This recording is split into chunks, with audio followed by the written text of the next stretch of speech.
L'une des structures que j'ai étudiées, et sur laquelle j'ai beaucoup écrit, se trouve à Newport, dans le Rhode Island.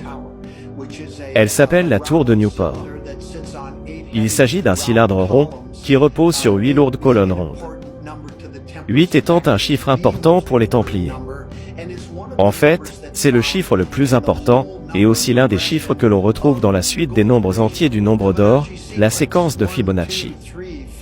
1, 2, 3, 5, 8, 13, 21, et ainsi de suite.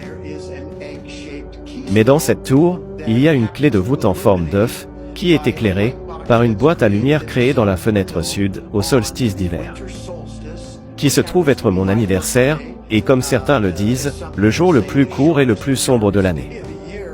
Mais ce jour-là, cette boîte à lumière illumine cette clé de voûte en forme d'œuf, ce qui n'est évidemment pas une coïncidence. Pourquoi cette forme d'œuf? Eh bien, cela renvoie à tout le concept de l'œuf orphique, de la création de la vie, de la germination de la vie. Et bien sûr, cela se produit au solstice d'hiver.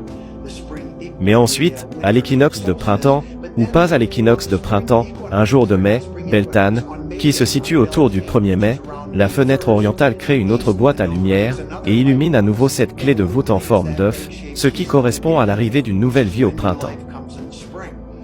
Vous pouvez donc voir ces représentations symboliques allégoriques de la clé de voûte en forme d'œuf dans ce cas.